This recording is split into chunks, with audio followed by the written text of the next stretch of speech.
Hello traders, Igor here, MrTopTick.com, and welcome back to the channel.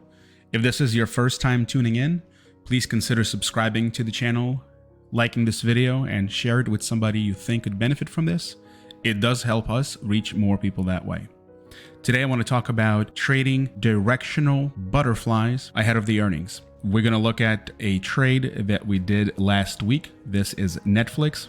On Tuesday, October 18th, Netflix was reporting earnings that same day. So one way I like to trade directional butterflies, if we are bullish, we're going to go with all calls, and if we're bearish, we're going to use all puts. In this case, just looking at the chart of Netflix, we had a big gap down back in April, and the stock has just been slowly climbing back towards the gap fill area at around 250.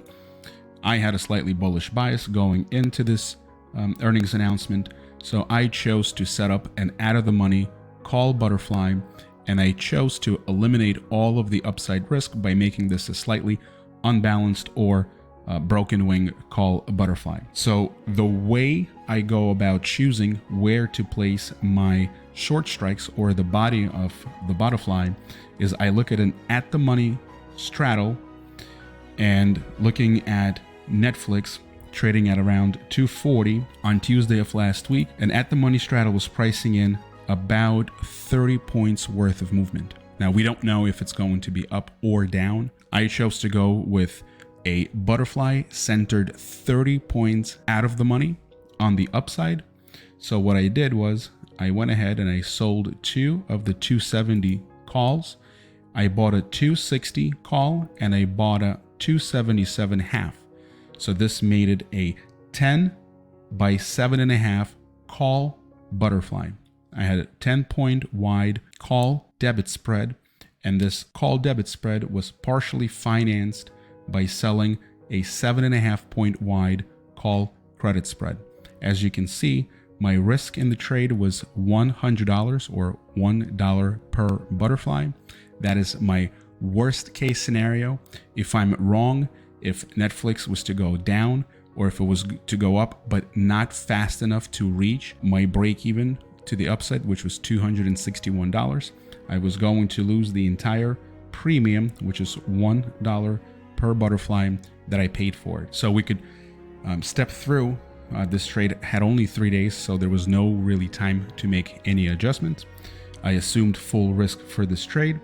We can look at what this trade looked like the following day. Now, this is Wednesday, October 19th.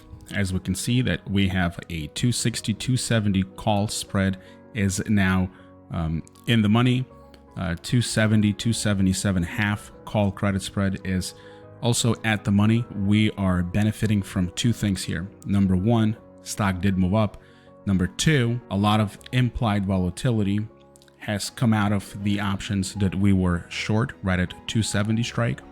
So now with 2 days left until expiration, we can hold on and see if we can possibly pin $270 strike. At that point, my 260, 270 call debit spread will be worth as much as $10, and 270, 277 half call credit spread would potentially expire worthless. I chose not to hold on, waited one more day. We can see what this trade looked like on Thursday. On Thursday, we were still trading right around the 270. So what I did is I went ahead and I sold to close this butterfly, which was trading at about $4.25. Now, I want you to understand one thing. Everything we're talking about here today should not be taken as a financial advice. If you are looking for one, please reach out to your financial advisor and see what they can do for you. But I want to look at a potential trade idea here with earnings that coming out with Amazon. So Amazon is going to announce earnings. They're out on Thursday. So we still have about 2 trading days before earnings are out. We can take a look at what options are pricing into this week. So we have 3 days until expiration. This is the expiration cycle that covers the earnings event. Amazon is currently trading at about $120.22. So we again can look at price of an at the money straddle. At the money straddle is currently going for about $8.50, give or take. So if we have a bullish bias, we can place our butterfly out of the money to the upside.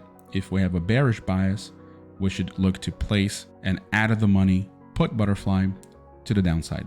So my idea here is that if Amazon is going to come out with half decent earnings and there's no nasty surprises, we might see a move to the upside. And if I am expecting a move closer to the edge of the expected move for this week, I should look to place my butterfly somewhere around 128. If I sell 2 128 calls, I would go ahead and buy to open the 123. So that makes it a 5-point wide call debit spread. And this call debit spread would be financed by selling the 128 131 call credit spread. This would make it a 5-point wide call debit spread and a 3-point wide call credit spread. My maximum risk in this trade is about $105, maybe $110, depending on where this butterfly is currently trading for. This means that Amazon could go down after earnings, or if it goes up, but not far enough or fast enough to reach my upside break even, which would be the cost of my butterfly plus the downside long put, which is at 123. So 123 plus 110. So let's just call it about $124.10. That's my break-even point by Friday at 4 o'clock.